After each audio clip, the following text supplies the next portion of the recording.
Les ondes de Limo. Osez la curiosité pour votre bien. Anne-Sandrine Di Girolamo.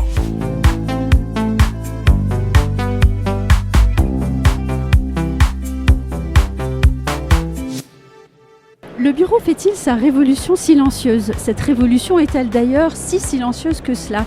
Je suis au Forum Bois Construction et j'ai le plaisir de recevoir les architectes Anne-Cécile Comard et Philippe Croisier, architectes fondateurs de l'agence Atelier Dupont.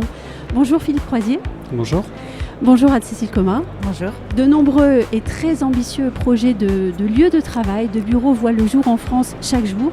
Ce sont des bâtiments de bureaux en bois, biosourcés, donc plus respectueux de la planète et des gens.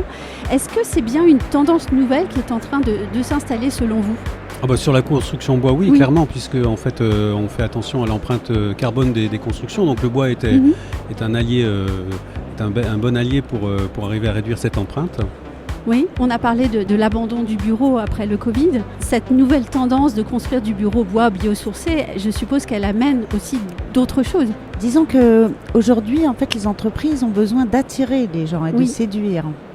Donc la construction bois participe à des bâtiments avec une ambiance différente, plus chaleureuse, plus cosy, moins formelle, moins corporate. Oui. Et donc je pense que de cette manière-là, on participe à cette tendance. Oui, et c'est là le point, je pense, le plus important, vous me le confirmez ?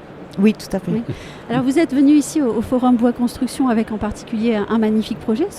Celui-ci s'appelle Pavillon Jardin à la Villette. C'est le bâtiment des services d'exploitation du parc de la Grande Halle de la Villette à Paris. Que représente ce bâtiment en termes d'avancée pour la construction bois biosourcée ? Je dirais qu'en fait, à partir du moment où on construit en bois, on change un peu des standards des bureaux.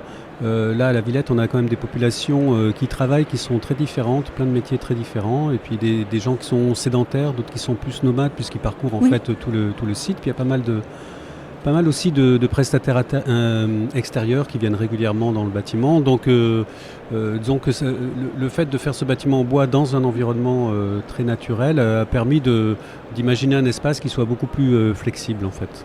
Est-ce que c'est un bâtiment qui est représentatif d'un certain changement de paradigme ? Oui. Dans la mesure où, en fait, construire en bois, c'est aussi... Ça nous amène à interroger un certain nombre de normes de confort. Normes parce qu'on n'a pas tout à fait les mêmes performances et du coup est-ce qu'on a vraiment besoin de cette acoustique là, est-ce qu'on a vraiment besoin de donc oui, ça nous amène à nous interroger, les gens qui vont y vivre et de ce fait c'est intéressant.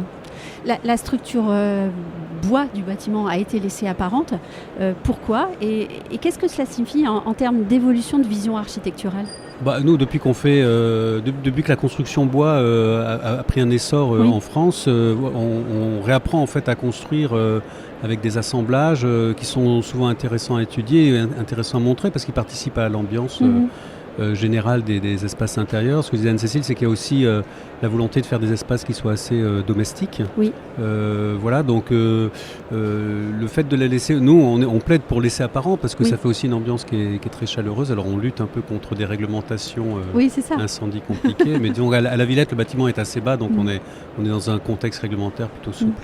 Donc selon vous, le bois apparent doit désormais être un objectif pour la construction de nouveaux projets ? Absolument. Le bois et pas que le bois, en fait, la technique aussi. On milite pas mal pour aussi une technique un peu low-tech, pas forcément de la clim et donc que tout soit un peu apparent. Ça donne une différence d'utilisation du bâtiment, mais quelque part quelque chose de plus authentique. Et oui.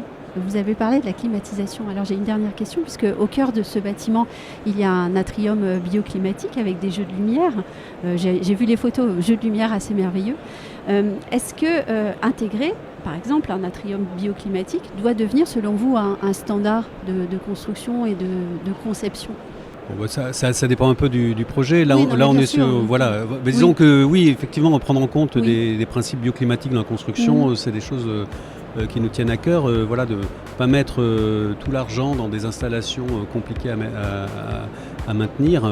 C'est l'idée d'avoir des choses qui aller vers des choses plus simples. D'une certaine manière, ça remet un petit peu en question aussi des données urbaines, de densité, de hauteur. Les bureaux, en fait, on sait qu'avec les normes incendie, on est beaucoup plus libre quand on est à moins de 8 mètres. Donc, D'une certaine manière, ce serait intéressant que ça remette en question jusque-là. Eh bien, je vous remercie Anne-Cécile Comar, Philippe Croisier. Je rappelle ici que toutes les interviews enregistrées au Forum Bois Construction seront regroupées en une seule playlist. Et pour l'écouter, vous vous rendez sur ondelimo.com. Merci de votre fidélité. Merci beaucoup. Merci, au revoir.